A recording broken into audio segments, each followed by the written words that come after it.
ధర్మశాస్త్రంలో వాళ్ళకి నిబంధన ఇచ్చాడు.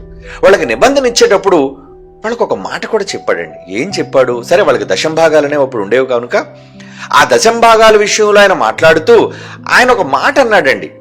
చాలా వరకు దశంభాగాల కోసం ఈ మాట చదువుతారు కానీ ఆ ముందు మాటని సరిగ్గా చదవరు చాలా మంది.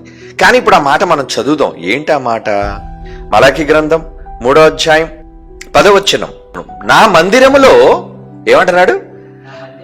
ఆహారముండునట్లు 10వ భాగం అంతయు మీరు నా మందిరం నిధిలోనికి తీసుకొని రండి. మీరు దశంభాగాలు ఇవ్వండి అని ఎందుకు అన్నాడు దేవుడు ఆ రోజు ఇశ్రాయేలీయులతో? చెప్తున్నాడు చూడండి, నా మందిరములో ఆహారముండునట్లు.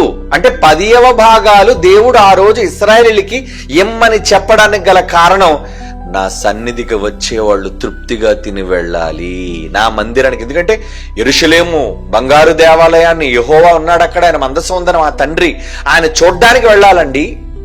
అంటే పిలిగ్రిమ్స్ అంటే చాలా మంది ఆ దర్శనం, దైవ దర్శనం కోసం వచ్చేవాళ్ళు ఆకలితో వెళ్ళకూడదు.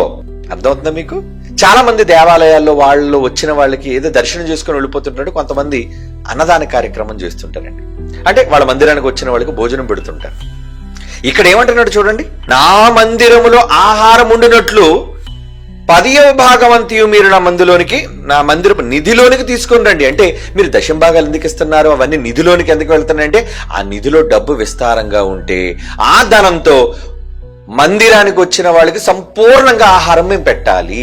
ఇది దేవుడు ఉద్దేశం అండి. అంటే చివరికి తన దర్శనం కోసం వచ్చిన వాళ్ళకు కూడా భోజనం కడుపు నిండా పెట్టి పంపించాలి అనేది పరలోకపు తండ్రి ఆ రోజు ఇశ్రాయేలుకి పెట్టిన కట్టడది. వాళ్ళకి పెట్టాడు.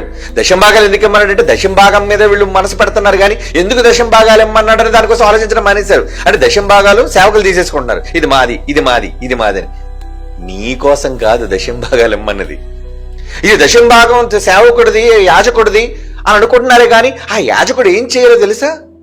దాన్నంతా కూడబెట్టి ఆహారము లోటు లేకుండా దేవుని మందిరములో లోటు అంటే నా మందిరములో ఆహారం ఉండునట్లు, ఆహారం కోసం మీరు డబ్బులు ఇవ్వండి, భోజనాల కోసం మీరు డబ్బులు ఇవ్వండి. అదండి, అర్థమైందా మీకు? భోజనం కోసమే మీరు మీ సంపాదనలో ఇవ్వండి.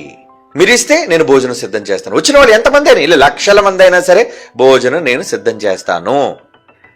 అంటే దేవుడు ఈ అలవాటు ఎందుకు చేశాడు వాళ్ళకి? ఎందుకు చేశాడు చెప్పండి? ఎందుకు చేశాడు అంటే వచ్చిన వాళ్ళు తృప్తిగా భోజనం చేయాలి. ఆయనకి పెట్టటం అలవాటు. పెట్టటం